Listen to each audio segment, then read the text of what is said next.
E agora a gente entra de volta ao Campeonato Pernambucano, tá? E vamos para o primeiro time que vai para sua segunda análise no ano.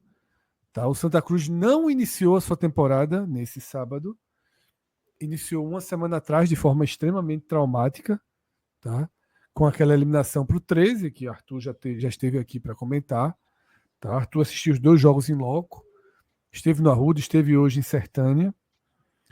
E a verdade é que daquela eliminação diante do 13, de toda a repercussão do jogo, né, inclusive da repercussão estrutural do Arruda, né, que a gente conhece a torcida de Santa Cruz e a gente sabe que a torcida de Santa Cruz muitas vezes sente tanto quanto, né, problemas estruturais, problemas relacionados ao Arruda, ela sente mais do que um resultado de um jogo.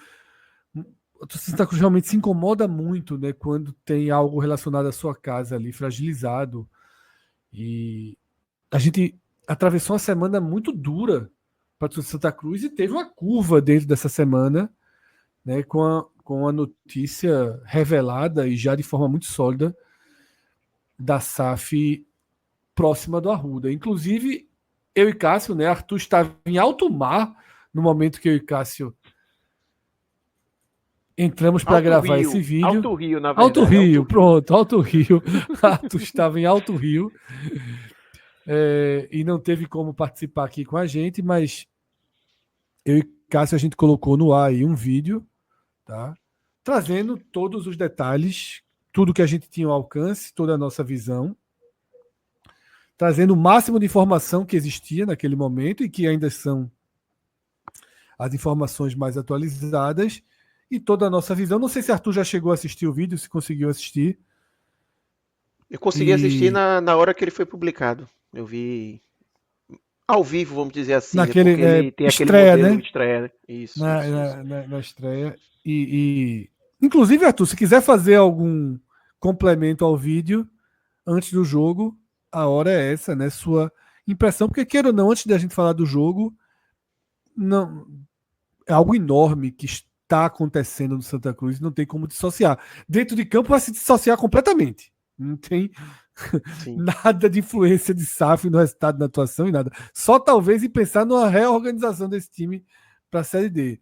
Mas você pode trazer aqui como você recebeu e se você acha que a gente foi numa linha ali que a gente valoriza, né, inclusive o perfil, né, de Vinícius, de ter vindo do Atlético, né, mas também sem criar. Eu vi muita gente.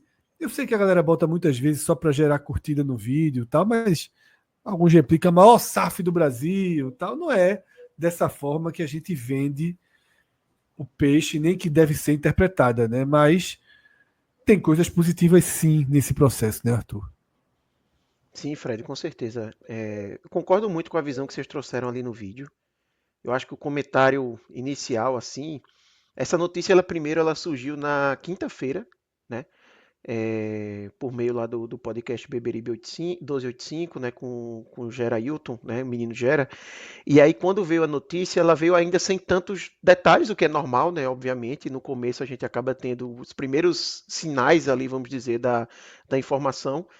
E como todas as SAFs, normalmente o pessoal, principalmente os torcedores, acabam focando muito no valor, na questão de 1 bilhão, sei lá, 400 milhões, 100 milhões, etc., para querer avaliar. E o que eu sempre desde o começo destaquei é que o valor, muitas vezes, ainda mais se ele tiver solto assim, sem a gente ter um detalhamento de como ele é dividido, não informa tanto, né? Porque para a gente poder avaliar essa questão do valor, a gente tem que saber em quantos anos ele vai ser investido, a gente tem que saber as condições. Por exemplo, se esse valor ele depende do Santa Cruz estar em determinada divisão, que ele vai ser maior ou menor, se depende do Santa Cruz estar em competição internacional, etc. Como ele vai ser dividido, por exemplo, uma parte para dívida, uma parte para o estádio, uma parte para CT, uma parte para o futebol e tudo mais. Então tem várias nuances que a gente precisa avaliar e também de que no final do dia os valores que são colocados ali de venda, eles na verdade são valores mínimos de investimento, né? Então, a ideia, se você tiver uma SAF que seja competente, se você tiver um negócio que está performando, é que esse investimento seja muito maior. E a gente tem como exemplo, por exemplo, o Textor no Botafogo, que a venda no momento ali do Botafogo se falava em 400 milhões de investimento. Se não já passou disso, vai passar esse ano, com toda certeza. O próprio Grupo City no Bahia se falava em 1 bilhão. Alguém tem dúvida que o Grupo City vai investir mais de 1 bilhão no Bahia? Sabe, em 2 anos, com Era um, certeza vai passar da metade agora, né? esse ponto é Fala, bem mestre. importante que a gente, até para devolver a palavra para você, Arthur, é que do Bahia era 1,5 bilhão o mínimo, em 15 dias, o mínimo, tipo, e é isso que o Santa Cruz precisará explicar quando essa questão avançar, desse 1 bilhão, se esse 1 bilhão é com a variável no grau máximo dando 1 bilhão, ou se 1 bilhão é que o Santa tem direito de largada. Só, o mínimo é 1 bilhão que vai ser colocado no Santa, que é o exemplo que a gente deu do Ferroviário, que é do Ferroviário, vai de 113 a 413. 413, só para tomar, o que é que o Ferroviário do Ceará precisa fazer para ganhar 413? É subir da Série D esse ano, subir da Série C ano que vem, subir daqui a 2 anos e passar 7 anos seguidos na primeira divisão. Pronto. Se isso acontecer, o Ferroviário ganha 413 milhões. Não é fácil, né? Então, assim, o Santa vai precisar explicar a composição desse, se o número for esse, desse 1 bilhão. No caso do Bahia, era o mínimo do Bahia, é 1,5 bilhão. E está muito claro que os caras vão gastar muito mais, né? Ou então, até porque esse meu irmão, é tudo 27 milhões, 18 milhões. Só essa foi. Só se... Foi Michel Araújo, 18, 17, aliás, aí, Pulga, 18. Teve Eric entre 27, 25 e 30, 27, isso. É. E ainda tem Nestor que deve chegar em 40, né? Se ele de fato for comprado. Se for comprado no então, fim do ano, né? Só nessas contratações aí a gente já está falando em mais de 100, né? Então, e aí, mas exatamente isso que você falou entra no que eu falei ali de condições. No final do dia, a gente precisa ter as condições do contrato para daí a gente chegar no valor mínimo, porque mesmo no caso do ferroviário, esse valor que varia ali de 100 e alguma coisa até 400, como você falou, no final do dia essa conta é feita e depois se chega no mínimo, porque vamos supor que chegue na situação do ferroviário o menor valor dessa faixa, né? 100 e alguma coisa. No final do dia, isso vai ser o mínimo investimento. Porque se o investidor quiser investir mais, ele tem a total liberdade de investir mais. Se ele vê que o negócio precisa de mais dinheiro e está sendo rentável, ele vai investir mais. É meio que ali é só o que ele tem já como obrigação. Ele não pode fugir daquele investimento. E como eu falei, a questão do número em si, do 1 bilhão, eu não consigo fazer um juízo de valor muito grande porque faltam as informações, né? Faltam os detalhes para a gente poder avaliar. Mas o que me deixou mais otimista em relação a esse negócio do Santos, e eu acho que a maioria da torcida, até pelo tamanho da movimentação, foi na sexta-feira quando saiu a informação de quem seria o investidor, né? Que é o grupo por trás do Atlético, principalmente na figura de Vinícius Diniz, que era o CEO da equipe mineira.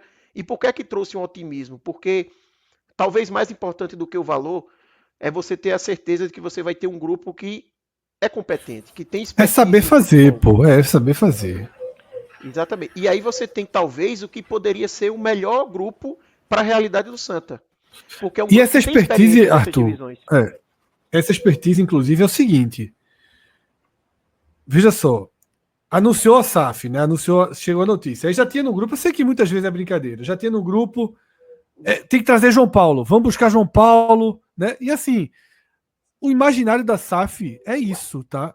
Você tendo um grupo já testado, em que em 2 anos tirou o Atlético de uma quarta divisão para a segunda, a própria torcida vai dizer, não, meu amigo, Os caras entendem. dá Né? o lastro a quem tá vindo. Tá? Dá o lastro a quem tá vindo. Mesmo que a torcida ache que a SAF vem para ter nomes renomados e não será com nomes renomados que o Santa vai se armar na Série D e na Série C, com certeza, e sim com nomes que sejam da confiança do trabalho, né, de Vinícius e todo o grupo. Então, assim, a própria torcida tende a dizer, não, pô, esses caras sabem o que estão fazendo. É diferente, né? Já fizeram. Pode até dar errado. Eu e o Cássio falou, vê só, uma coisa é subir o Atlético. Subir o Santa Cruz, dar tudo certo. Santa Cruz é mestrado e doutorado, perto da formação que eles tiveram. Mas a confiança prévia e o lastro, eles chegam com isso, né? Total, total. E o mais importante, assim, não é que ele apenas tem conhecimento e experiência no futebol. Ele tem conhecimento e experiência no futebol nas divisões que o Santa vai precisar ter êxito.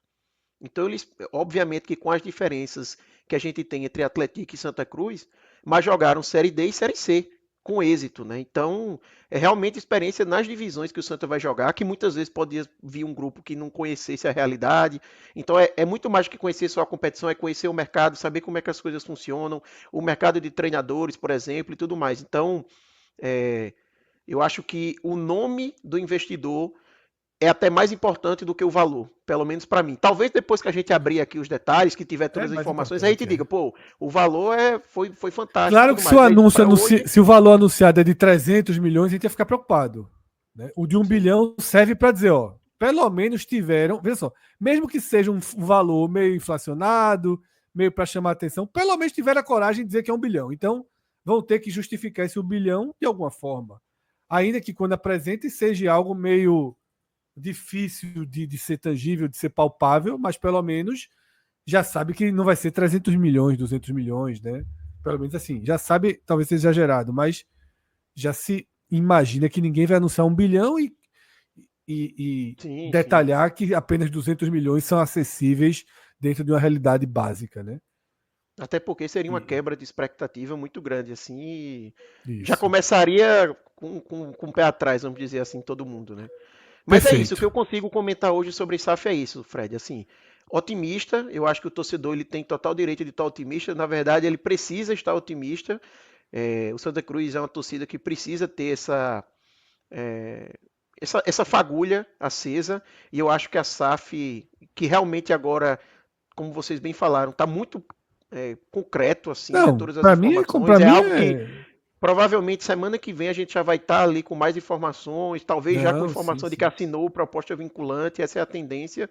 E o nome do investidor, para mim, é o principal ponto positivo.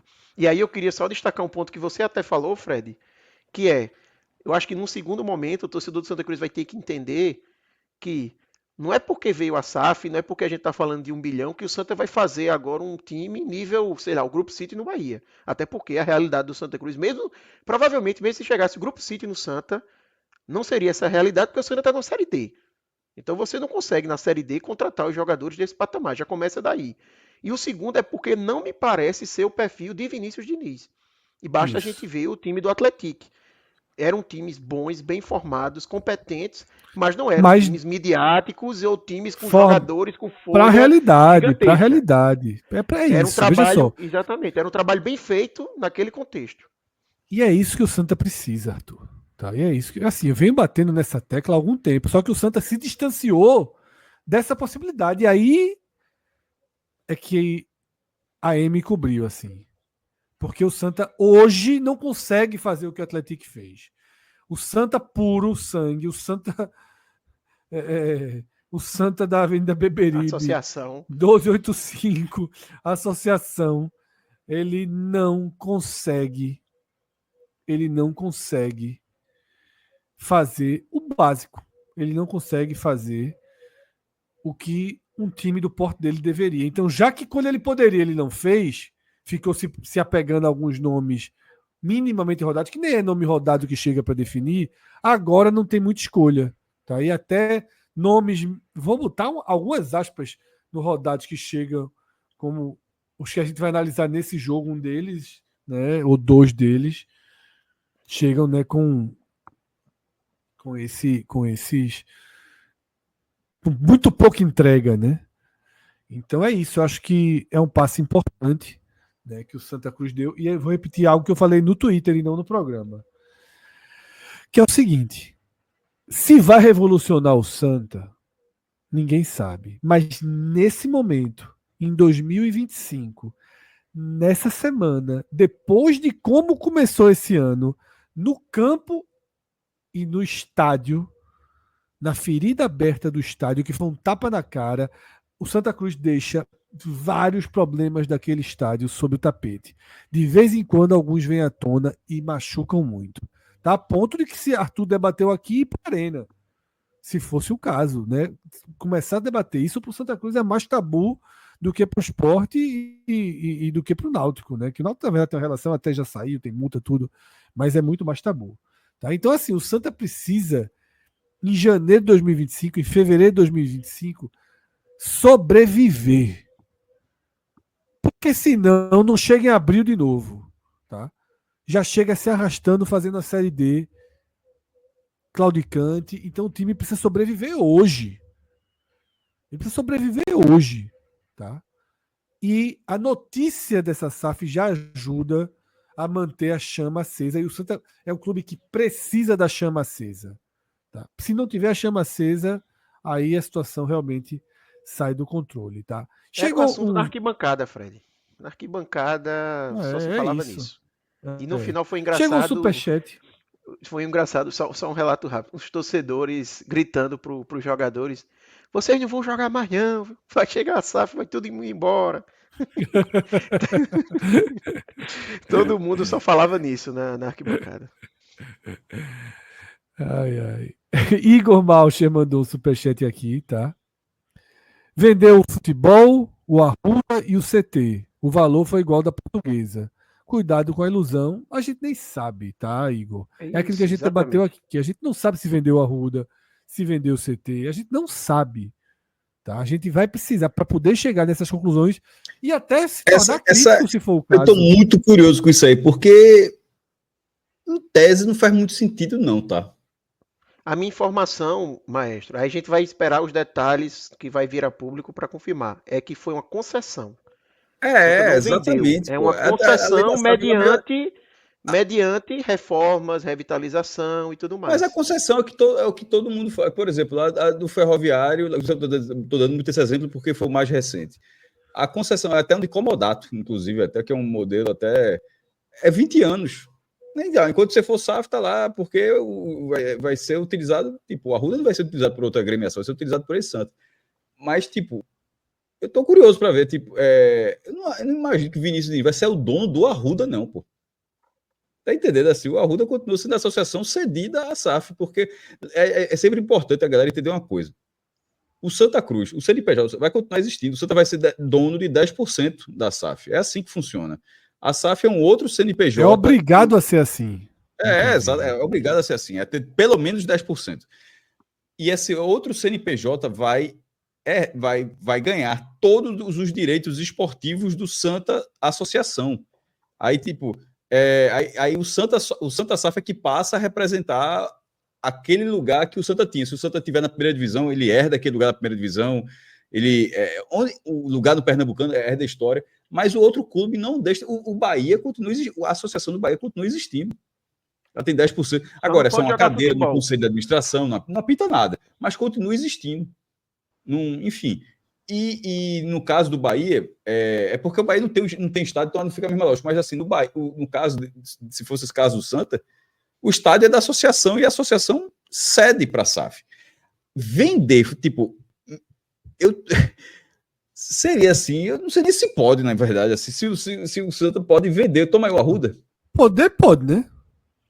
Não, desse jeito assim, meu irmão, tipo, da decisão de uma pessoa, de Bruno Rodrigues decidir se ele vende ou não vende a Arruda. Pense, Fred, que é o seguinte, não vai ter assembleia, não. É tipo, Bruno, eu vou vender. Eu sei, mas a polêmica já teve, foi há 2 anos e meio atrás. Mas eu tô falando agora o poder que seria uma pessoa dizer se vai. Eu não acho que faça sentido, não, mas enfim. É melhor esperar mais. Falaram, eu queria só destacar um ponto que vocês trouxeram a informação correta, tá? 100% correta. Mas Bruno, desde a campanha dele, sempre trouxe como promessa de campanha que ele faria a Assembleia dos Sócios. Mesmo sem obrigatoriedade, ele sempre disse, eu vou levar para os sócios, é um momento importante, eu quero que os sócios participem. Vamos Até ver porque se de fato quem vai acontecer ou não. Antônio Neto, né? Isso, exatamente. Não foi uma decisão de Bruno, né? Ele herdou esse direito, vamos dizer assim. Quem construiu essa armadilha foi o anterior, né? E seria um ato inteligente, porque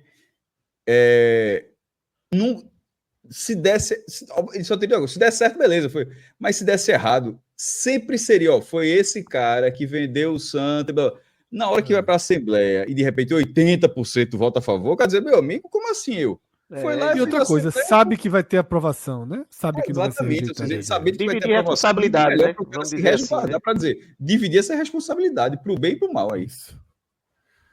Antes da gente pegar a estrada, não se assusta, é só simbolicamente, Arthur, para Sertânia. Você tá onde? Tá em Sertânia? Tô em Custódia. Custódia. Qual a distância?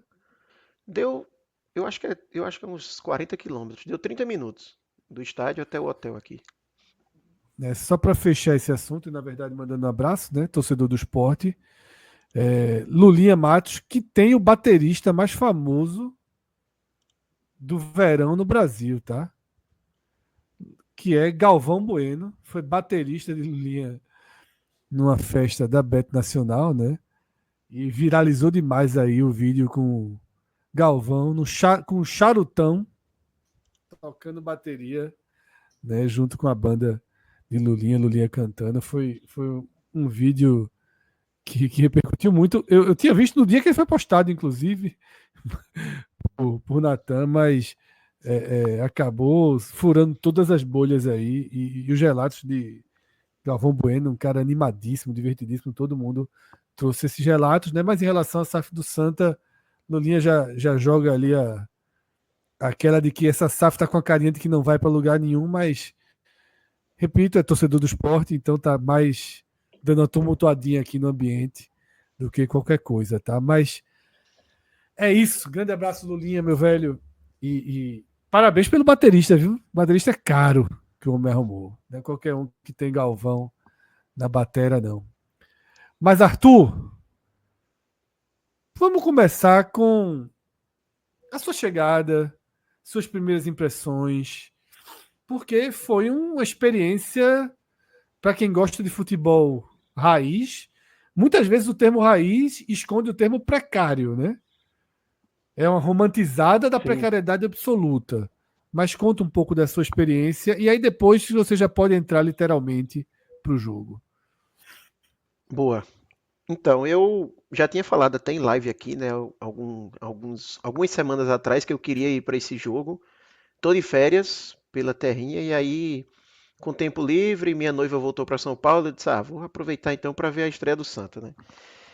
E aí, quando a gente até debateu aqui sobre o estádio, eu imaginei que o estádio seria um estádio, obviamente, raiz, vamos chamar assim, mas eu digo a vocês que eu me surpreendi. Eu não esperava nesse patamar, assim. Eu acho que o estádio mais precário que eu tinha ido na minha vida tinha sido no final de 2023, e o Santa fez um amistoso com 13. Eu acho que foi dia 30 de dezembro, assim, já na virada, perto da virada do ano, e foi em Queimadas, na região metropolitana de Campina Grande. E o estádio, assim, a arquibancada era de cimento, totalmente aberta, não tinha cobertura nenhuma, sei lá, 2 lances assim, e você totalmente exposto, um sol enorme naquele dia. Mas do outro lado, na parte que ficava a torcida do 13, tinha uma mini arquibancada com uma certa cobertura. Mas o gramado, a questão assim, até da altura dos alambrados, etc., até parecia o estádio de Sertânia hoje. Mas eu imaginava algo mais ou menos naquele sentido. Quando eu cheguei hoje, primeiramente que eu estava em Petrolândia, né? Que o Alto Rio que eu falei que eu não gravei com vocês a live lá sobre a SAF, é porque eu estava em Petrolândia, né? Que fica umas 2 horas e meia daqui. E aí, quando foi hoje, eu vim para cá, para Sertânia. E na verdade, eu queria antes passar aqui em Custódia para vir no hotel, deixar as malas e já ir para o jogo com tudo tranquilo. Só que no meio do caminho eu fiz, vou logo para Sertânia garantir esse ingresso, que vai saber se o estádio é pequeno, vai ter poucos ingressos disponíveis. E beleza, cheguei lá, fui na bilheteria do estádio, na bilheteria principal. E aí o cara disse, não, o ingresso do Santa é na bilheteria de visitante. Eu disse, onde é? E a explicação do cara foi exatamente assim. Ele disse, você vai aqui arrodeando o estádio, vai chegar uma hora que vai ter uma pista de terra que vai ficar do outro lado atrás. Aí você entra lá, é um becozinho de terra. Aí vai ter hora vai ter um descampado, você vai dizer, não é aqui não, errei, não é possível que tenha nada aqui. Ele vai dizer, mas é lá mesmo. Você pode ir andando, que vai do nada aparecer um portão e uma parede furada e é lá e é lá a bilheteria. E de fato era isso. Eu mandei o vídeo no Clube 45 para vocês e você for ver, você vai andando assim, você pensa, não é possível que tenha mais nada aqui. Acabou qualquer coisa que possa ter, mas está lá a bilheteria, que basicamente é uma parede com um buraco e um portão de ferro do lado. Eu até postei no meu Twitter essas fotos para quem quiser ver. Postei lá, um monte de gente disse, é uma penitenciária, é um terreno baldio. Mas enfim, era o estádio. Cheguei lá, não aceitava nenhum meio de pagamento que não fosse dinheiro. E eu não estava com dinheiro, aí tive que rodar na cidade para ver se eu conseguia algum banco 24 horas. Quer dizer que Pix lá e nada é a mesma coisa. Não, Pix o cara não aceitava não. Tinha que ser dinheiro, papel moeda. E eu fui atrás de banco 24 horas na cidade, eu pensei, meu Cássio Deus, já será que eu vou gostou, encontrar viu? aqui? Cássio já gostou. Não, eu pensei na lá hora não do teria, resto. veja, enquanto o Arthur teve que Se virar aí, eu continuaria na fila. E aí fui atrás, eu Tu descobri, tem não sei se dinheiro, vocês já Cássio? tiveram. Tu tem dinheiro mesmo? Papel? Tu tem R$ 50 agora aí. Acho que não, eu sempre tenho dinheiro que é só para cortar o cabelo. Se só aceita papel. Eu não ando Eu, com nada de eu não dinheiro, tenho velho. Pix e Nada, Silvio só nada, aceita nada. papel. Aí pronto. Aí tem que resolver isso.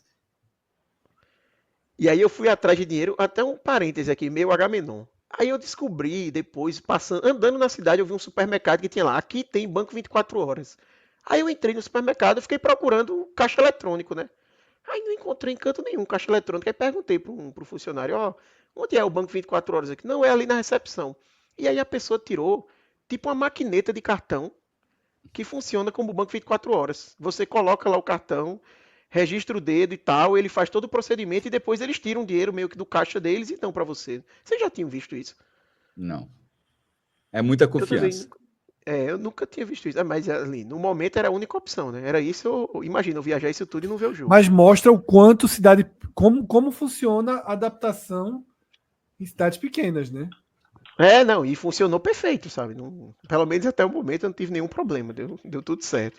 E aí voltei e comprei o ingresso. E aí fui entrar no Colocamos estádio, e aqui aí na estão as tela, tá, fotos. Arthur? As tuas fotos. Boa. Pronto, a primeira foto ali do O canto superior daqui esquerdo. é a bilheteria, né? O Isso, primeiro é a exatamente. bilheteria, né? A bilheteria. Aquele buraco ali na parede é a bilheteria. E esse portão aí do lado é o portão onde entra a torcida visitante. Logo que você Já respeitei entra, o banheiro químico. no portão aí, você dá de cara com essa segunda foto, que é a quina do campo.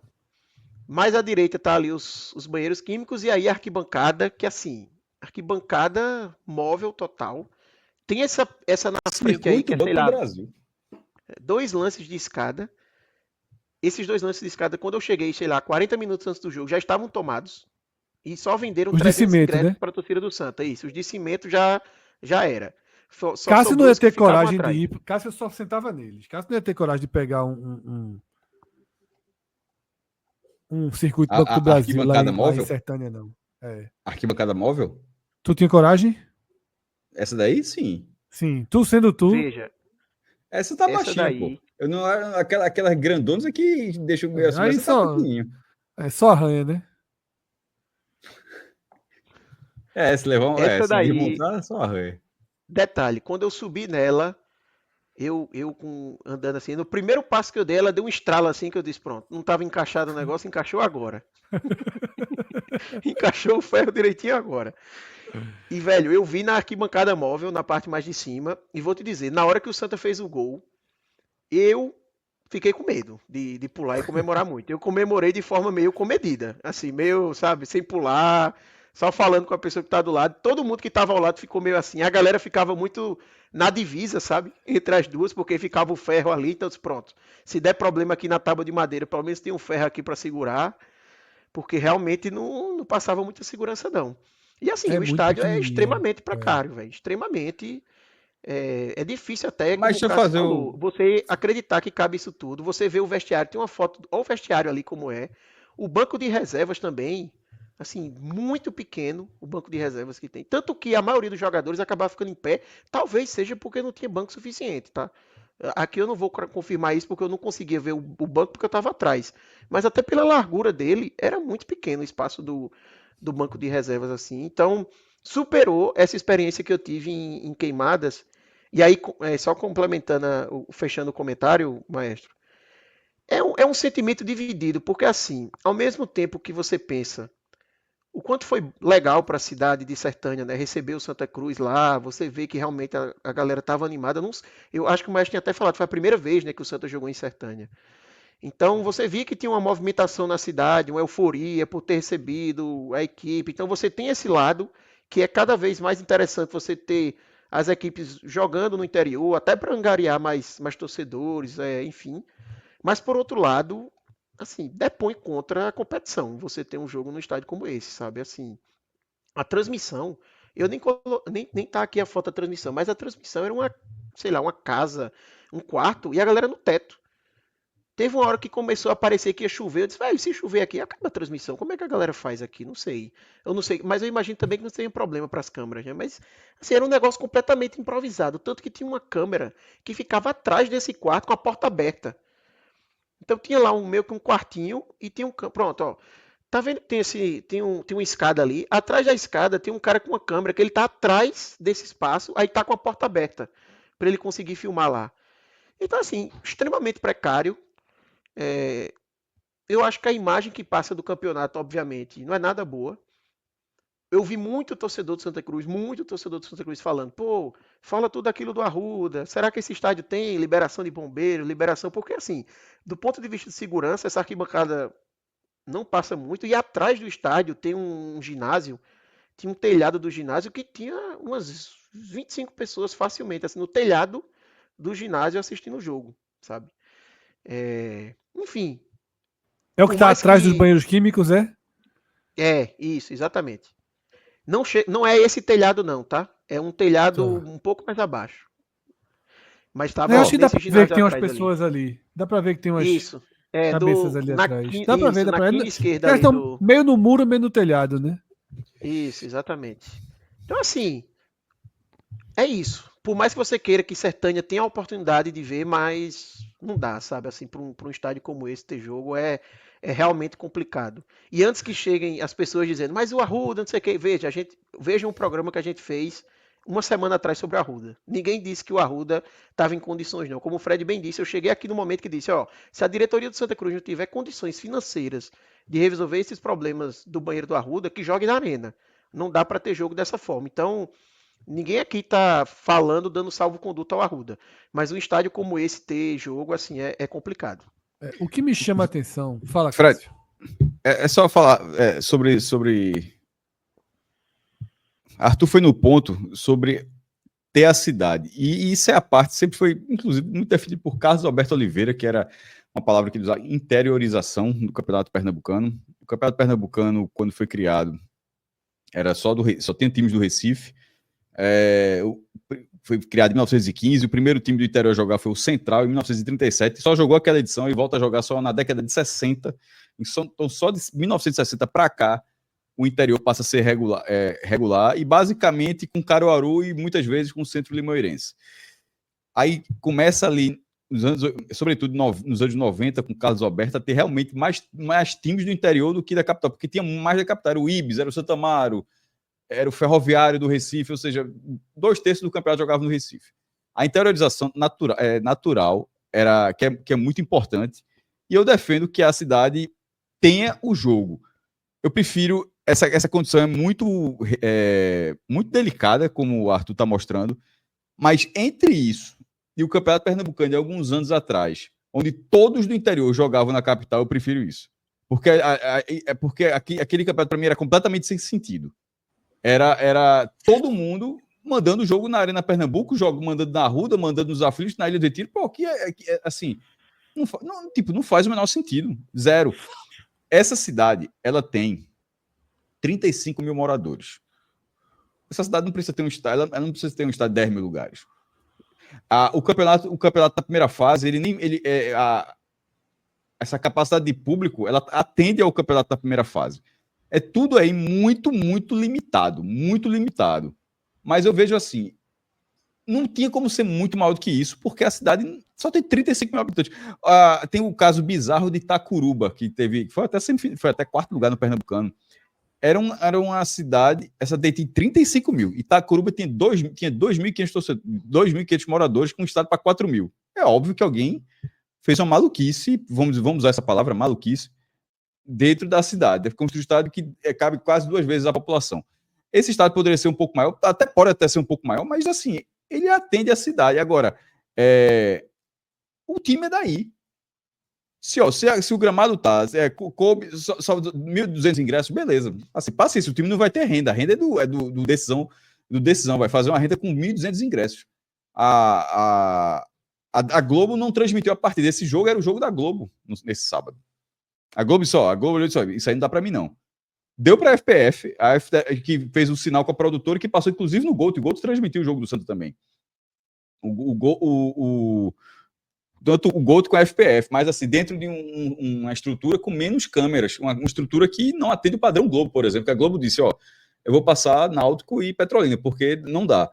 Então, eu coloco todas essas ressalvas. E elas precisam existir. Agora, entre isso e esse time não jogar em Sertânia, eu prefiro isso. O que eu ia dizer, acho, Cássio... maestro, vai lá, Fred. Não, conclua, Arthur. Não, eu ia só dizer que, assim, para mim, a questão não é o estádio comportar mais pessoas, sabe? Eu acho que ele pode ter uma capacidade de... são 3 mil, né? Que a gente tinha falado, eu acho, a capacidade do estádio. É muito A menos questão que isso, para não é mim... absurdo, não. Mas vamos supor que seja 1.500, 1.000. Eu acho que o mais importante é ter um mínimo de condição para essa capacidade, sabe? Eu achei muito precária, assim, a situação do estádio, realmente.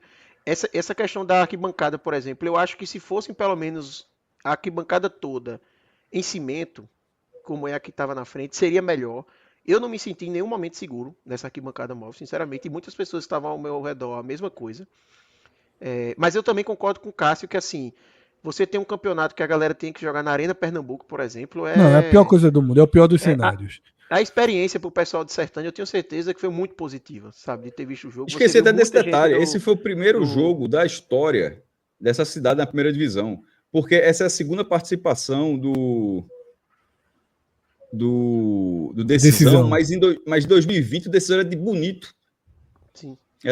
Então, que agora é o Maguari que É um, joga time lá. que, é um time que vende, né? Sempre Não, mas seu... agora ele se juntou. Agora o nome dele é Decisão Sertânia. Ele se fundiu com o clube lá e até segunda ordem enraizou lá em Sertânia. A gente chama de Decisão, mas o nome do time agora é Decisão Sertânia. E colocou essa cidade no Campeonato Pernambucano. Pô. Essa cidade, assim, não ia participar nunca. Muitas O que eu acho é o camisas, seguinte, inclusive, viu? Muitas camisas lá o que do eu, Decisão. o que eu acho é o seguinte, sabe, Arthur, Cássio e todo mundo tá assistindo. Eu sou da mesma linha de Cássio. Eu prefiro, nesses casos de cidades pequenas, de Campeonato Pernambucano, eu prefiro a simplicidade máxima, que não coloque ninguém em risco, naturalmente, sem uma precariedade estrutural que coloque pessoas em risco. Mas a federação lucra, Cássio, no final do ano. O balanço da FPF não é lucrativo todo ano. Se o balanço da FPF Há é mais de uma lucrativo década. todo ano, exatamente. Federação não é para ter lucro. Então, vai ter um jogo em Sertânia? Vai. Liberamos. Ó, vê só, chega lá antes. Não é só fiscalizar, é intervir. Porque a placa de publicidade da Bet Nacional que a gente está vendo ali e de outros anunciantes, está lá a placa novinha, a placa organizada, a mesma placa que vai estar nos Aflitos, no Arruda. Não é assim? A placa não chega, ou a turma lá de Sertânia pintou o muro com o nome da Bet Nacional? Não pintou, né? A placa chega. Do mesmo jeito que chega a placa, podem chegar estruturas móveis que dão mais conforto, segurança e estrutura ao próprio evento. Essa bilheteria tem condição de ser uma bilheteria? Não tem. Não tem. Ela deveria ficar tão atrás? Não deveria. Então, existe uma forma, uma mini estrutura móvel, que a gente vê em várias festas de carnaval. Às vezes, um todo desses melhores. Um banheiro químico que existem hoje. Incontáveis opções de banheiros químicos melhores. Tá? Eventos menores do que um jogo de futebol com banheiros químicos melhores. Tá? Então, assim, a federação pode destinar parte dos seus recursos, tá, para um investimento. Eu repito, assim como chega a placa de publicidade, podem chegar outras formas de melhorar minimamente as condições para quem vai assistir o jogo. Tá? Isso Chegaram teve alguns recentemente que superchats. foi a iluminação. Esse estado nem tem iluminação.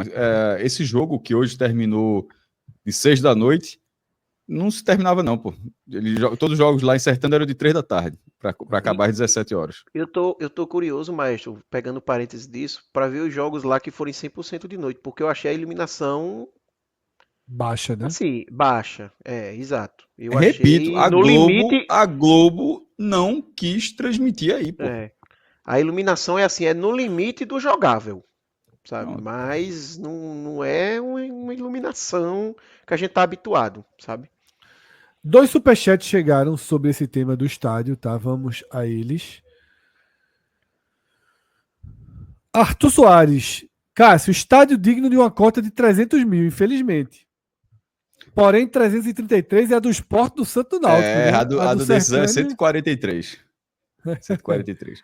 Mas, ó, veja, o estádio que o Sport jogou em Afogados é muito pequeno também. Só tem arquibancada de um lado também, lá o Vianão. Foram 1.072 torcedores.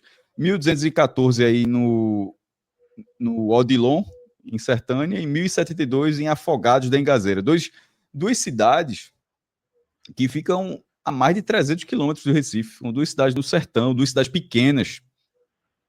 Assim, inclusive bem parecidas nesse cenário. Assim, Afogados da Engazeira não precisa de um estádio tão maior do que o que ele tem, não. Assim, detalhe, tem espaço. Pelo que eu tô vendo, esse estádio tem espaço. Se a galera quiser levantar uma arquibancada, dá para ver que tem um espaço.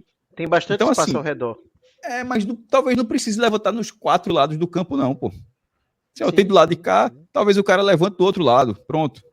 Ou atrás de um dos gols, assim. Mas, assim, eu acho que a gente não pode exigir que tipo, não estou falando de Caruaru e Petrolina, não, até porque, para ser coerente, quem já acompanha aqui, eu acho que Petrolina é o contrário. Eu acho que Petrolina não faz o menor sentido que uma cidade que hoje é a terceira maior cidade de Pernambuco, passou Caruaru e passou Petrolina no censo, só está atrás agora do Recife e Jaboatão em termos de população, 400 mil habitantes, que o estádio de uma cidade desse tamanho seja o Paulo Coelho, que cabe 5 mil pessoas. Ali é o contrário, ali é óbvio que aquela cidade era para ter um estádio maior, mas essas cidades aí não. E assim, aí beleza, aí a cidade só pode ter um estádio desse tamanho. Aí o time participa, aí não joga, aí tem que fazer como fazer uns anos atrás, tem que jogar na cidade, tem que jogar na cidade que tem um estádio de 10 mil, aí de repente o estádio mais próximo fica, sei lá, 100 quilômetros de distância. Já fizeram isso. Tem um regulamento pernambucano, o Ipiranga foi para a semifinal, aí não jogou em Santa Cruz do Capibaribe, teve que jogar em Caruaru. Mais um superchat de Kennedy Francis, falando justamente de Afogados, né? Interiorização é muito importante, com condições, claro. Aqui em Afogados vieram torcedores, além do Recife, de locais vizinhos. E movimenta a economia é muito importante, sem dúvida. Kennedy é o que a gente tem falado aqui, tá? Detalhe, tá, Arthur? Indo agora da estrutura para dentro de campo.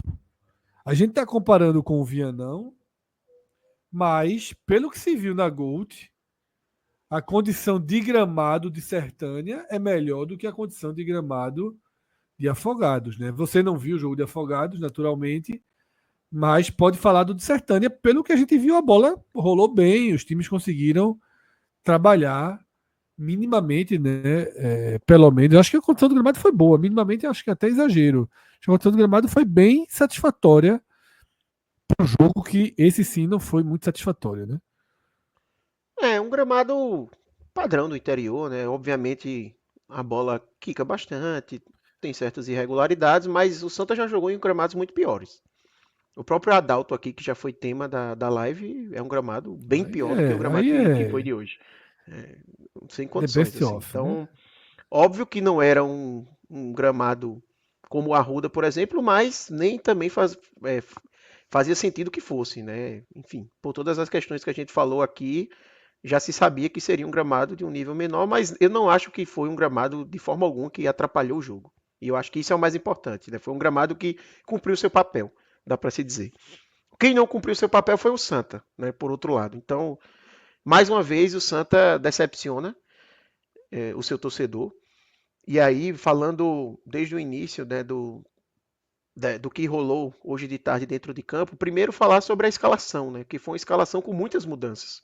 Eu até já tinha recebido essa informação anteriormente, que Itamar ia fazer muitas mudanças na equipe.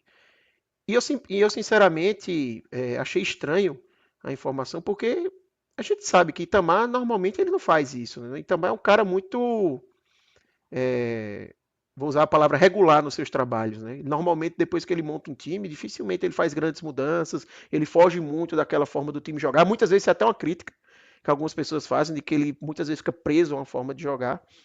Mas o Santa mudou 5 jogadores. O Santa mudou o goleiro, essa daí é a única mudança que não foi por uma questão técnica de opção de Itamar, foi uma questão médica, né? David, ele teve uma lesão durante a semana e basicamente não treinou, então ele nem foi relacionado para a partida. Moisés foi o titular no gol. Teve uma mudança também na lateral esquerda. Wagner Balotelli, que estava jogando como lateral improvisado, pelo menos começou a partida assim contra o 13, deu lugar a Rodrigues, que é lateral de ofício, que tinha entrado no segundo tempo contra a equipe da Paraíba. De volante, a gente teve uma mudança que foi a saída de Lucas Siqueira e a entrada de Lordelo. E Wagner Balotelli, que tinha jogado lateral esquerdo, veio para jogar como volante. E no ataque, a gente teve a entrada de Thiaguinho como titular, além também de Matheus Melo como titular no meio campo, que os dois tinham sido reservas na partida contra o 13 e entraram no intervalo, quando a equipe até melhorou o rendimento. Né? Então, esse foi o primeiro ponto assim de mudança. E aí, falando do jogo, eu acho que o primeiro ponto do jogo que a gente tem que falar aqui é do goleiro Moisés. Porque ele foi personagem fundamental do começo da partida, até mesmo antes do gol. Basicamente, no primeiro lance de chegada do decisão, tem uma finalização de fora da área que Moisés passou em segurança para todo mundo, porque de última hora ele dá um soco na bola, colocando a bola para escanteio, ele meio que deu uma titubeada ali na jogada, e parece que já era um sinal de que boas notícias não viriam, porque pouco tempo depois, num cruzamento, ele sai de forma completamente atabalhoada e acaba gerando o gol do decisão já com 3 minutos. Um gol que para mim está completamente na conta de Moisés, do goleiro. Saiu todo errado no lance. Eu vi algumas pessoas falando, eu vi que Totti foi empurrado. Eu não percebi nada disso. Eu acho que foi um gol 100% legal, com a falha do goleiro. E era tudo que o Santa Cruz não precisava nesse jogo.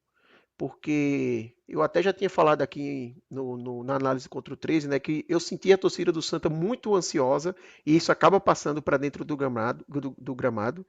E assim, nas arquibancadas, depois que saiu esse gol do decisão, se tinha qualquer clima de levar um jogo de forma mais natural e tudo mais de apoio, obviamente mudou completamente. A pressão que foi colocada depois desse gol foi gigantesca. Todo jogador que pegava na bola era, bora, acelera, vai logo fazer o gol, sabe? Então parecia coisa de um elenco que já estava há 10 jogos e há 10 jogos sem render, sabe? Essa é a pressão que, na verdade, eu acho que nem adianta nadar muito contra a maré. Do cenário que o Santa Cruz está, eu já fiz esse pedido até na Eu última acho que live, não mas eu são acho que 10 nem jogos, faz acho que são sentido. 10 meses que estão na conta, né? Exatamente. Então não tem como você pedir paciência para essa torcida, né? A verdade é essa. E a verdade também é que depois que teve o gol do Decisão, o Decisão seguiu melhor no jogo. Até mais ou menos ali uns 15 minutos, foram 15 minutos de pressão do Decisão. Fora esse lance, eu me lembro de um lance de uma espécie de voleio, né?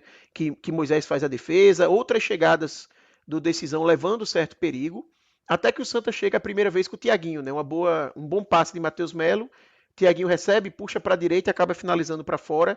E a partir dali, o jogo muda um pouco de cara. A partir dali, a gente começa a ter um jogo mais com a cara de ataque contra defesa. O Santa tendo mais a iniciativa do jogo, até pelo placar que estava no momento, buscando, mas esbarrando muitas vezes na limitação e na conclusão de jogadas. O Santa ainda, nesse primeiro tempo, ele tem um chute de Matheus Melo, que a bola vai para fora. Ele tem uma jogada que vem pela direita de João Pedro com Totti, um cruzamento que Gilvan dá uma puxeta, né? Uma espécie de bicicleta, mini bicicleta, a bola também vai para fora. Algumas tentativas pela esquerda também com o Thiaguinho, tem uma bola que ele recebe muito boa, mas ele faz um cruzamento muito ruim, depois João Pedro pega a bola na direita, faz uma jogada, a gente pensa que ele vai dar a bola voltando, mas ele acaba finalizando para fora, e aí chama a atenção nesse momento do jogo o quanto o Santa estava sendo muito, jogando muito com base na individualidade, e às vezes até de forma exagerada, os jogadores muitas vezes, por exemplo, esse lance mesmo de João Pedro, ele poderia ter tocado a bola, em vez de ter feito a finalização completamente sem ângulo. Mas isso, para mim, é sintoma de uma equipe sem ser formado um time ainda. O time do Santa Cruz, a cara de time, a gente ainda não viu. E isso é algo que me preocupa muito. Porque a gente até falou aqui, né, Fred, quando fez aquele programa da pré-copa do Nordeste, o que é que me dava confiança que o Santa Cruz poderia passar do 13? Era o fato de que os times de Itamar normalmente têm uma cara de time rapidamente. Ele consegue montar um time coeso rapidamente. Obviamente que ainda com E eu falhas, ainda com... confirmei que eu tive a mesma impressão, mesmo na eliminação pro Alto no ano passado, né? Exatamente, exatamente. E aí, a gente não vê isso no Santa. O Santa não tem ainda uma cara de time. O Santa não tem uma equipe coesa, uma equipe que se aproxima. O meio-campo do Santa Cruz é muito espaçado. Essa forma que Itamar coloca o time para jogar com Matheus Melo e João Pedro, que ele até já deu entrevista que Matheus Melo para ele é um segundo atacante. Ele vê o Matheus Melo jogando dessa forma. E ele também usa João Pedro aberto. Então, muitas vezes, a gente via um Santa Cruz que tem uns 4 jogadores, né? Tiaguinho, Vilvan, Matheus Melo e João Pedro, bem na frente, e um espaço deles para os volantes. E volantes que não foram bem, principalmente no primeiro tempo, na saída de bola. Então o Santa teve muita dificuldade para conseguir fazer a bola sair da defesa e chegar no ataque.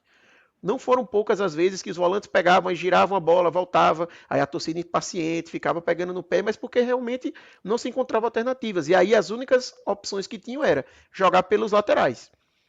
Por isso que o Santa Cruz insistiu tanto em jogar pelas laterais. Você não vai lembrar basicamente nenhum lance do Santa Cruz no primeiro tempo chegando pelo meio.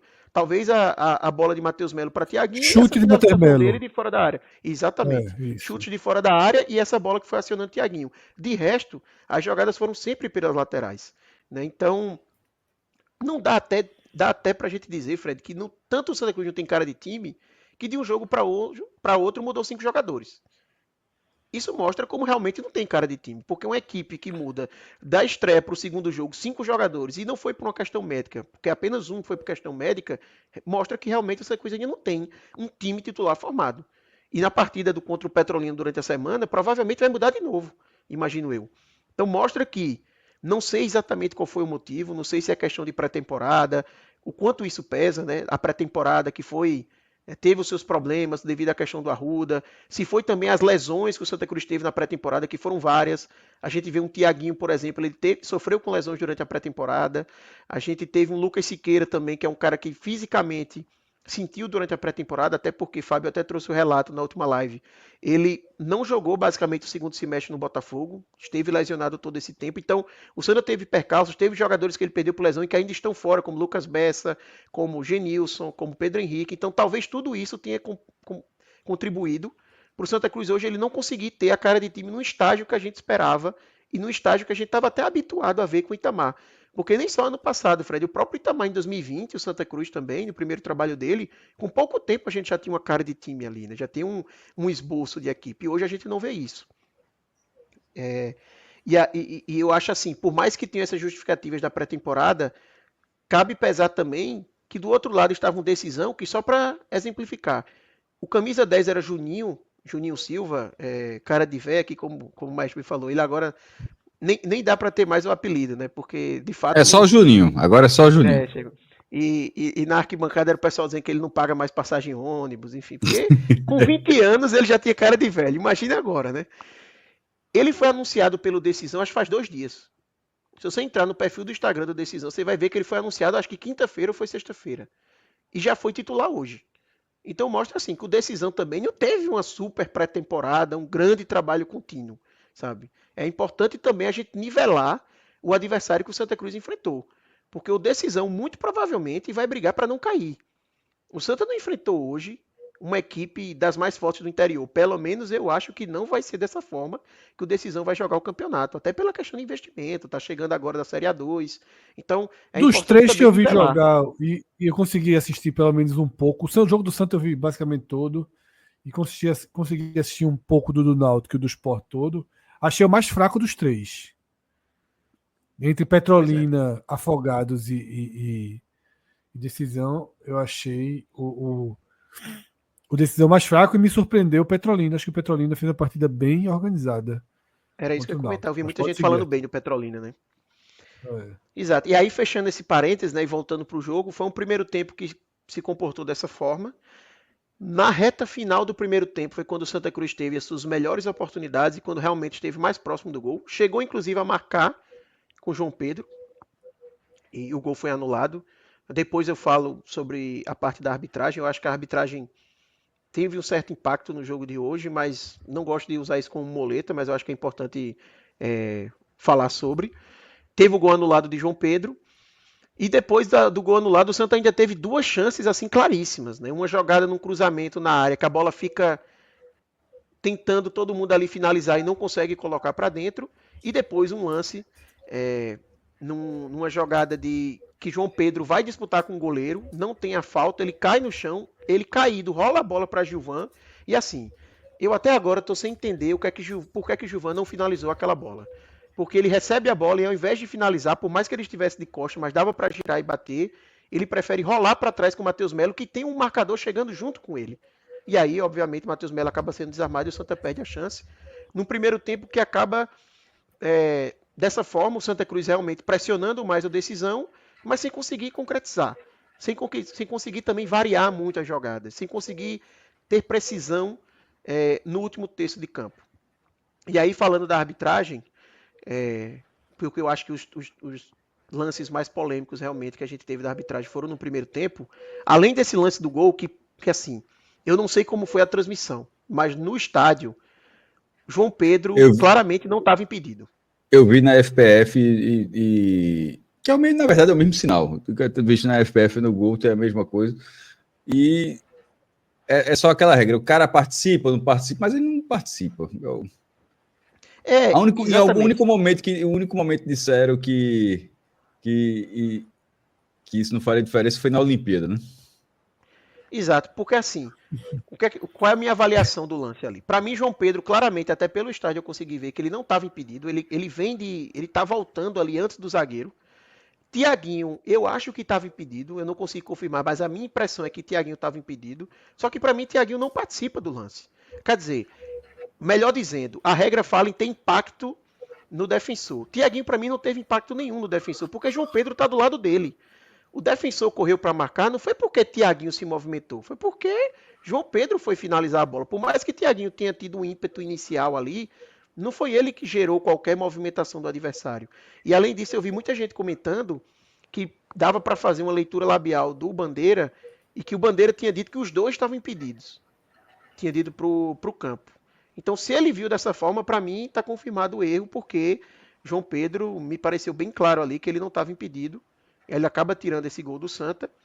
E para além disso, tem vários lances assim de falta. O juiz, eu acho que ele se perdeu muito assim no critério, mas para mim o mais latente é um lance de falta em Matheus Melo, basicamente na quina da área, que ele leva um pontapé do jogador do decisão e o árbitro não dá nada. Assim, era falta e amarelo tranquilamente na jogada. Ele não marca nada, é muito concessivo com a cera. Que, como eu digo, cera, eu não reclamo do time, eu reclamo da arbitragem, porque todo time faz. Então, o que diferencia a cera de um jogo para outro é se a arbitragem vai deixar a cera rolar ou não. E hoje a arbitragem deixou rolar a cera com enorme tranquilidade para a equipe do Decisão. E aí, falando do segundo tempo, o Santa já volta com duas mudanças, né? No segundo tempo. Já volta com... Deixa eu até pegar aqui, porque eu tinha me esquecido. Ele já volta com Túlio no lugar de Gilvan e Vini Moura no lugar de Lordelo. Então ele já muda o esquema que o Santa Cruz jogou com dois volantes, né, Wagner Balotelli e Lordelo, para o Santa jogar com apenas um volante, Wagner Balotelli, e coloca Vini Moura para jogar. Na verdade, Vini Moura foi jogar como ponta e João Pedro mais centralizado e Túlio no lugar de Gilvan, o que para mim já deixa claro que Itamar perdeu a paciência com Gilvan, né? Porque já no primeiro tempo, no final do primeiro tempo, já acaba tirando ele para colocar um garoto da base. Então, para mim, acaba sendo bem sintomática assim, essa mudança. Itamar que deu uma reclamadinha pesada depois do jogo, viu? Na coletiva, né? Mas você diz da arbitragem ou da questão da preparação? Não, é preparação, tô falando do próprio Santa, tô dizendo. Sim. Exatamente, foi aquele ponto que eu falei, né? Eu só acho que é importante situar, como eu disse, o nível que estava do outro lado, para não poder também usar como uma muleta eternamente, né? Mas aí, voltando para o jogo, o Santa volta para um segundo tempo melhor do que no primeiro, chegando mais ao ataque. João Pedro, que já tinha participado bem do primeiro tempo, ele aparece ainda mais no jogo, no segundo tempo. É com ele que saem as principais jogadas do Santa Cruz. O Santa chega a ter uma jogada que Túlio faz um lançamento para Thiaguinho. Tem antes disso um voleio de João Pedro, né, que a bola vai para fora. Um lançamento de Túlio para Thiaguinho que ele não alcança. Tem a melhor chance, talvez, do primeiro tempo antes do gol, que é uma finalização de João Pedro de fora da área, que obriga o goleiro do Decisão a fazer uma boa defesa. E assim, seguiu o jogo. Ataque contra defesa. Era um Decisão que basicamente só chegava em contra-ataques. E antes de sair o gol do Santa, tem 2 lances seguidos do Decisão que ele chega a levar perigo, que são duas falhas, para mim, clamorosas do zagueiro Michel. Ele, primeiro, numa que ele fica batido no lance, e outra que ele sai jogando errado, completamente atabalhoado para William Alves, deixa o William Alves de calça curta ali, quase que a bola é recuperada pela equipe do Decisão. E aí começam as mudanças de Itamar. No desespero, Itamar começa a, basicamente, acabar com o sistema defensivo da equipe. Ele primeiro tira Totti para colocar Israel como lateral direito, mas pouco tempo depois ele tira o zagueiro Michel e coloca Jonathan Ribeiro, que é um ponta. E aí, nesse momento do jogo, o Santa Cruz fica com Wagner Belotelli, que era o volante, para jogar como zagueiro, Jonathan Ribeiro jogando como lateral, e como volante, ele desloca Israel para jogar como volante. Então, ele basicamente coloca a equipe completamente para frente, mas nem tem tanto efeito o que ele fez, porque 1 minuto, 2 minutos depois, tem um gol de João Pedro, um belíssimo gol de fora da área, empatando o jogo. O Santa Cruz faz 1-1. E eu destaquei essas mudanças de Itamar por quê?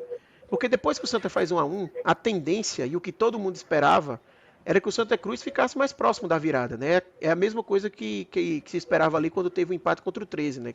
É aquela história, quando você empata o jogo, estava melhor, então a tendência é que a pressão aumente. Só que, na verdade, o que a gente viu, depois de 1-1, é que quem ficou mais próximo de fazer o segundo gol foi o Decisão e não o Santa Cruz. E aí, para mim, pesa muito essas decisões de Itamar de ter aberto completamente o time para essa reta final. O Santa Cruz ficou completamente exposto na reta final. O Decisão teve pelo menos 3 oportunidades assim muito claras de gol. Teve uma finalização do jogador que chega sozinho, que ele finaliza para fora. Tem um lance que Moisés sai bem do gol e no rebote o jogador finaliza para fora novamente. E tem outra finalização pelo lado direito de ataque do Decisão, também leva perigo. E o Santa Cruz, basicamente, a única chance que tem depois de fazer esse gol, né, para chegar no 2-1, é um gol, né, inacreditável perdido por Esquilo e mais uma jogada de João Pedro, que ele faz o cruzamento e Esquilo não domina a bola, não chuta a bola, ele simplesmente, a bola bate nele como se fosse uma parede e vai embora. E no final é isso. O Santa Cruz fica no 1-1. 1-1, que por incrível que pareça, no final do jogo, eu até estava falando pro pessoal, eu estava assinando, porque eu estava vendo o crime ali acontecer e o Decisão chegando no 2-1. Como eu disse, o Decisão teve mais chance de fazer o 2-1 do que o Santa, depois do empate.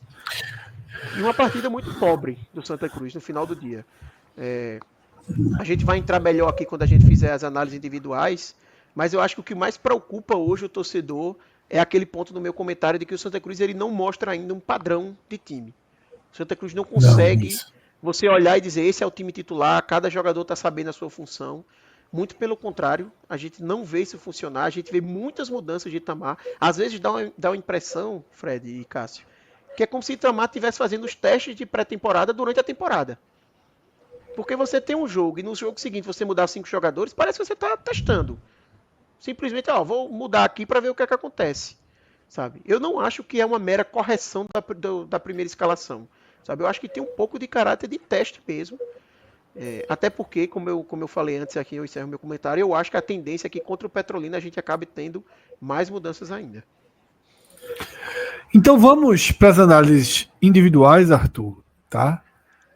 Santa Cruz na tela, segunda atuação do Santa na temporada. E a gente começa justamente por Moisés, né, que teve participação absolutamente direta, né, no gol sofrido. Logo no começo do jogo, né, do Santa sofre ali o gol de decisão. Esse gol já está na conta de Moisés. Depois do gol, ele até fez, né, uma intervenção naquele voleio que você falou. Na reta final do jogo, fez uma grande defesa. Tá? Não é uma grande defesa, não. É exagero a grande defesa. Ele fez uma intervenção. Foi bem. Fez uma intervenção. Bem. Isso. Eu fico e aí muito consegue na dúvida, recuperar? Fred. Então, eu fico muito na dúvida entre o laranja ou o vermelho, porque assim, foi muito grave a falha dele, ainda mais o momento que acontece. Basicamente, mudou o jogo do Santa Cruz, né? A equipe, a gente não consegue imaginar aqui o que teria acontecido se o Santa Cruz não leva aquele gol no começo, mas obviamente que impactou bastante na atuação. O nervosismo, talvez, que os jogadores tiveram, aquele senso de urgência, as finalizações muitas vezes sem necessidade, jogadas que poderiam ser trabalhadas, ou às vezes depois o excesso de preciosismo quando isso não aconteceu. Muito disso pode ter sido impactado por uma falha grotesca que ele teve. E para além da falha, ele foi um goleiro que mostrou outros lances também de insegurança. Como eu falei antes do gol, tem esse lance de insegurança, tem mais duas saídas dele do gol, que tem um até que ele solta a bola e depois recupera. Tem um lance que tem um lançamento que o William Alves chama ele para sair, ele não sai, e aí depois o Santa Cruz acaba até perdendo a bola e tem uma chegada de decisão, mas acaba não gerando nada. Então, eu vou colocar o vermelho para ele, tá? De muito mal, porque eu acho que o impacto foi muito grande, e mesmo que ele tenha tido esse lance no final, ele foi um cara que passou em segurança a partida inteira. Mesmo nesse momento aí, a sensação que todo mundo tinha de que qualquer coisa ali poderia dar errado. E o Santa Cruz começa mais uma vez a temporada com os goleiros sendo um sinal grande de alerta. Vamos para a dupla de zaga, né? William Alves e Michel. Para mim, Michel, vermelho também. Muito mal, estabanado, atabalhoado, errando muita saída de bola, errando lances assim, perdido no jogo. Esse talvez seja o jogador. Eu não acho que em 2 jogos dá pra gente sacramentar o destino de nenhum jogador, tá? Tem que dar Às mais vezes tempo. dá, viu? Se der 10 é pior. Às vezes dá, mas eu vou tentar ser comedido para não acabar logo com a carreira dele no Santa, até porque não tem muitas outras opções para entrar. Basicamente as opções que o Santa Cruz vai ter aqui vai ser Juan, que é o zagueiro que estreou contra o Sport no ano passado e até jogou bem naquele jogo contra o Sport, mas que na pré-temporada falhou no gol do CSA, por exemplo. Ou então o Matheus Vinícius, que também foi o pior jogador do Santa Cruz contra aquele mesmo jogo contra o CSA. Então por isso que é complicado. Mas Michel, para mim, é o pior jogador do Santa Cruz na temporada até agora. 2 exibições muito fracas dele. Muito fracas. E hoje foi mais uma. Então, vermelho para ele. O William Alves eu vou colocar o laranja só para diferenciar de Michel. Para não ficar no mesmo nível. Mas também não fez uma boa atuação. Principalmente ali na reta final, Início estava muito horroroso. vendido. Achei o início Horroroso. horroroso dele. Depois ele dá uma recuperada Depois no estabilizou. jogo. Estabiliza. Ele estabiliza no jogo. Eu sinto que ele tem uma queda novamente na reta final. Mas aí na reta final eu vou dar até um desconto, porque eu acho que ele estava muito exposto. Né? Com todas essas mudanças que Itamar fez, e ele por ser um cara de 38 anos, que já é lento, pesado, numa reta final de jogo, muito provavelmente já cansado, ele ficou muito exposto ali, mas eu dou esse laranja só porque eu acho que ele está um pouquinho melhor do que Michel na partida. Mas foi mal também. Vamos para os laterais, né? Totti e Gabriel. Totti eu vou colocar o laranja também. Exibição abaixo de Totti. Totti irreconhecível, né? Como você falou, Fred, de jogadores mais conhecidos, eu acho que Totti, das contratações do Santa Cruz, foi a que passava mais confiança para o torcedor, né? Um cara que já tem 2 passagens pelo clube, foi bem nas 2 passagens, esteve bem no Retrô. Então, havia essa expectativa dele ser um esteio de segurança na equipe, mas muito longe disso. Já é a segunda exibição negativa de Totti. Ele já não foi bem contra o 13. Hoje, mais uma vez, errando passes assim que a gente não costuma ver Totti errar. Participando mal de alguns lances, defensivamente também mal, sabe? Dando muito espaço. Só não vou dar o vermelho também porque eu não acho que ele chega nesse nível. Ele teve algumas chegadas no ataque que ele participou relativamente bem, mas fica devendo aí, fica nesse laranja. Rodrigues, eu vou dar o amarelo. Eu acho que ele fez um primeiro tempo abaixo, mas cresceu de rendimento no segundo tempo. O segundo tempo o Santa teve algumas chegadas pela esquerda com ele. Ele é um cara que já demonstrou e já ficou claro, principalmente nesse jogo, que ele não consegue jogar como lateral realmente. Ele é um cara bem ofensivo. É até a explicação que Itamar deu para ter jogado com Wagner Balotelli improvisado de lateral esquerdo no último jogo e não o Rodrigues. É justamente porque o Rodrigues é um cara muito ofensivo e baixo, o que até dificulta para ele se destacar defensivamente. No primeiro tempo eu achei que até ofensivamente ele não foi bem, mas no segundo tempo ele cresceu. O Santa teve algumas jogadas ali. Precisa melhorar no fundamento primordial para um lateral, que é o cruzamento, mas teve várias chegadas ali que ele ajudou bastante, cruzamentos mais rasteiros, etc. Então por isso que eu vou dar o razoável ali, pegando a média dos dois tempos. Dupla de volantes. Balotelli e Lordelo. Balotelli, eu vou dar o amarelo também para ele. E para minha avaliação de Balotelli é um pouco parecida com a de Rodrigues. Eu acho que ele fez um primeiro tempo abaixo. Ele é um cara que contribuiu bastante na marcação, até mesmo no primeiro tempo, mas errou muito no primeiro tempo. Muito na saída de bola, errando passes bestas. E no segundo tempo eu acho que ele foi um esteio de segurança na marcação, o que talvez salvou o Santa Cruz em alguns momentos na marcação. Principalmente nesse momento que Itamar abriu muito o time, Balotelli era quase que o único carregando o piano, né? Então, fazendo esse balanço ali dos dois tempos, eu vou colocar o amarelo para ele. Lordelo pode colocar o vermelho também. Extremamente perdido no jogo. Foi até um erro de Itamar, ao meu ver, a entrada de Lordelo. Eu entendi um pouco a visão dele de ter dois volantes. Pelo que eu soube, Lucas Siqueira não jogou por uma questão física. Então, Lordelo acabava sendo a única opção, mas não funcionou. Muito perdido, levou um cartão amarelo cedo, e aí ficou ainda mais perdido na marcação, então não gostei de forma alguma da exibição dele. Matheus. Matheus Melo, eu até fiz uma tweetada depois do jogo, porque eu vi muito torcedor do Santa Cruz falando mal da atuação de Matheus Melo, reclamando, e aqui eu tenho uma opinião que talvez seja impopular. Eu gostei da atuação de Matheus Melo. Eu sei que Matheus Melo errou várias jogadas, mas num cenário de um ataque do Santa Cruz que muito pouco cria, muito pouco arrisca, muito pouco até finaliza. Quantos lances a gente viu que o Santa Cruz não finalizou a gol? E eu acho que Matheus Melo, pelo simples fato de arriscar, tentar, ir atrás de fazer a jogada, já merece ser valorizado só por causa disso. O time do Santa Cruz só criou jogadas interessantes quando a bola passou pelo pé de Matheus Melo e João Pedro. Tirando esses dois jogadores, o Santa mal conseguiu criar alguma jogada. Então, é verdade que ele errou, mas errou porque ele arrisca, ele joga para frente, ele tenta, carrega a bola, vai para cima, não se esconde do jogo. Eu não vi em momento nenhum Matheus Melo se escondendo do jogo, então não sei se é o suficiente pro Verdinho. Vou colocar o Verdinho para ele, esse verde musgo ali. Não acho que é no nível de João Pedro, que eu vou avaliar agora também como verde musgo, acho que o João Pedro esteve acima. Mas eu valorizo a atuação de Matheus Melo, porque se você for ver, inclusive, as principais jogadas do Santa, a primeira finalização de Thiaguinho no começo do jogo, a bola passa por ele. O lance que tem como se fosse uma puxeta ali de João Pedro, a bola passa por ele para a bola chegar em Rodrigues e ter o cruzamento. Vários outros lances, a finalização que ele tem de fora da área, tem um outro lance que ele serve... eu acho que é Túlio que dá um chute cruzado, que a bola passa na frente da área. Também é uma jogada que Matheus Melo participa. Então, você pode ver que as principais jogadas do Santa Cruz passam por ele. Então, é importante que esse cara seja pontuado positivamente, ainda mais considerando o deserto de ideias que vem sendo o ataque do Santa. Thiaguinho, para mim, laranja.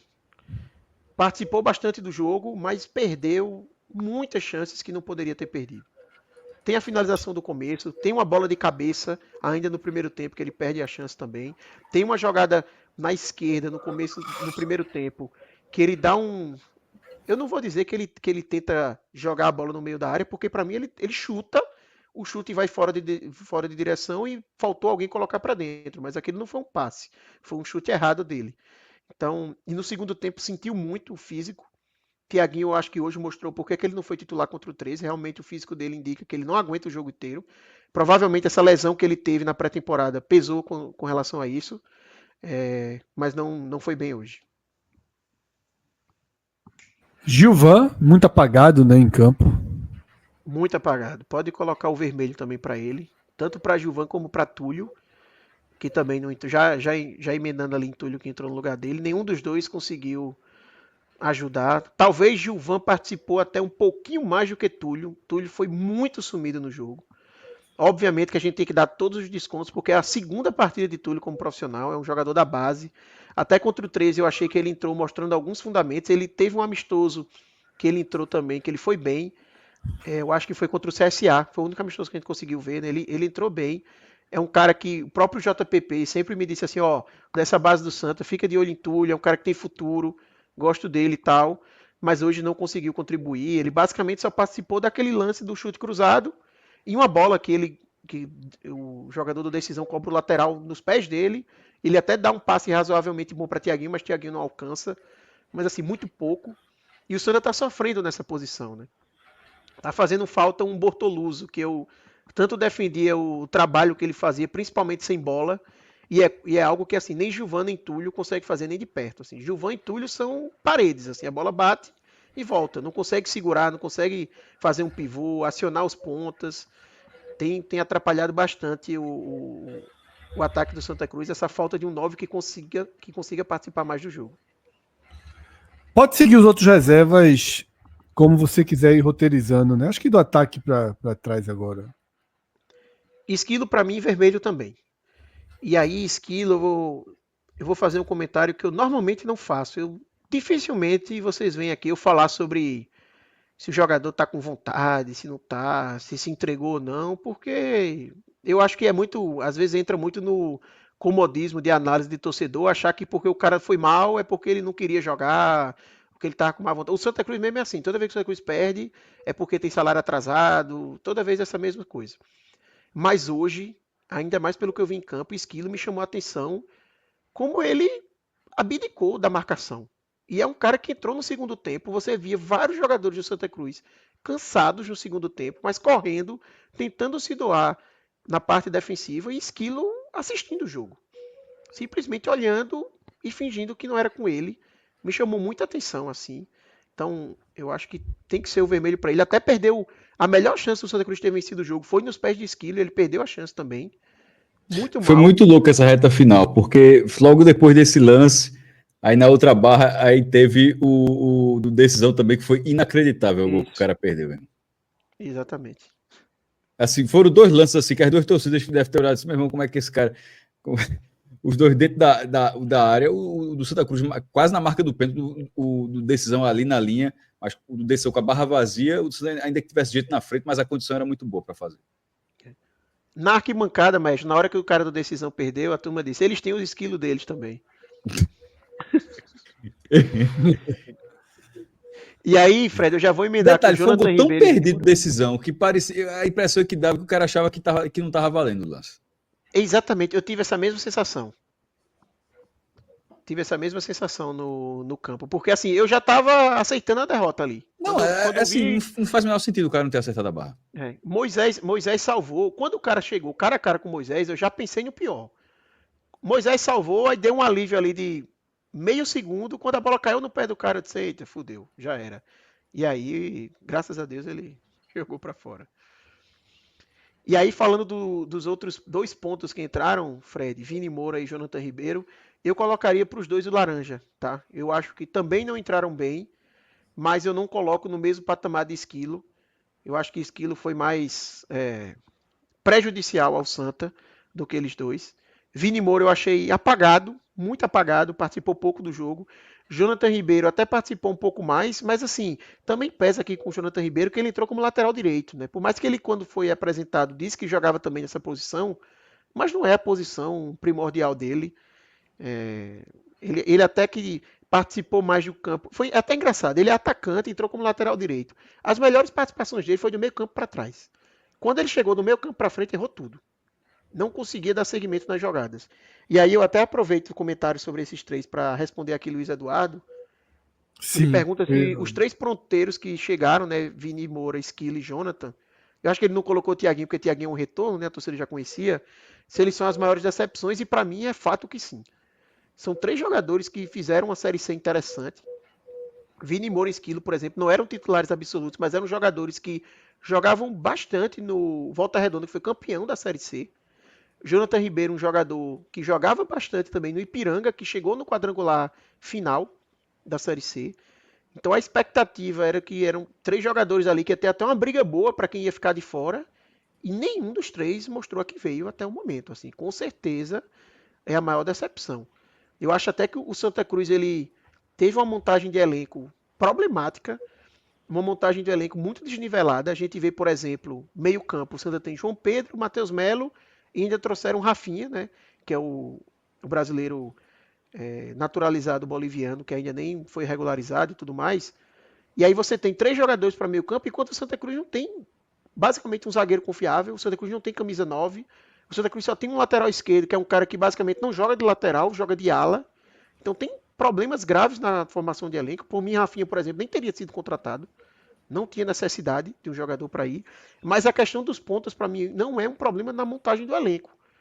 Que a gente tinha uma expectativa que ia funcionar. É que realmente os caras não estão entregando ainda. E como o Luiz me falou, são as maiores decepções até o momento, né? Realmente. E o último que sobrou foi Israel. Eu vou colocar o amarelo para Israel. Porque eu acho que Israel, quando ele entrou ali na lateral direita, ele estava bem no jogo. Depois que tem essa mudança para volante, ele até nos primeiros minutos está bem, depois ele se perde um pouco. Mas eu vou dar um desconto para ele por todas essas mudanças que teve ali, ele mudar de posição e tudo mais. Eu acho que Itamar acabou prejudicando o futebol dele. Mas é um cara, inclusive, que eu quero ver mais jogando pelo Santa. Já tinha muita gente pedindo ele, por exemplo, no jogo contra o 13, porque é um jogador que tem valências interessantes e como o Totti não começou bem, é um cara que deve ser até mais utilizado daqui para frente. E a avaliação de Itamar? Veja, eu vou colocar o muito mal, Fred, porque eu vou somar o conjunto aqui. Eu acho que o fato do Santa ainda estar claudicante em termos de time é muito do trabalho dele. Em termos de escalação hoje, eu não acho que ele errou, mas as mudanças do segundo tempo, eu acho que ele foi muito intempestivo assim, e o Santa acabou pagando o preço depois. As mudanças de Itamar tiraram o poder do Santa de sustentar as chegadas depois da decisão, porque assim, um jogo de futebol tem vários fatores que influenciam no que a gente está vendo dentro de campo. O Santa Cruz ter passado o segundo tempo sem sofrer muito defensivamente não é porque o Santa estava bem defensivamente, é porque a decisão estava vencendo. O decisão não colocava muito risco ao Santa Cruz. E aí Itamar foi empilhando atacantes, até de forma desnecessária, porque o próprio Jonathan Ribeiro ficou de lateral direito e não agregou nada ao ataque. Então ele tem empilhado esse atacante a mais no lugar do zagueiro, não fez o Santa se tornar mais ofensivo. Na verdade, só deu o outro lado da moeda, que foi o Santa Cruz ficar exposto. A partir do momento que teve um empate e a decisão foi sair mais, essa exposição defensiva que o Santa Cruz teve ficou latente. Foram vários os lances que o decisão teve para virar não, né, para fazer o 2-1.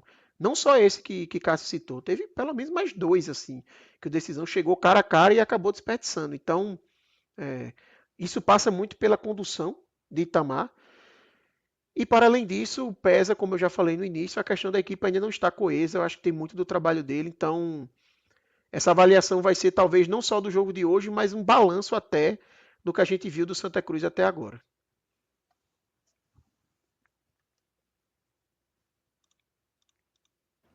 É isso. Valeu, Arthur. Tá. Chegamos Custódia que ele fim tá, aqui. tá ligado que é o posto, né? É aqui mesmo que eu tô. Posto do Pessoal, Sertão, eu acho, né? Meu amigo, que é o posto e o hotel, o negócio é a oásis do sertão, né? Não. Sim, faltou um ponto, na verdade, mas já está implícito. João Pedro melhor em campo, né?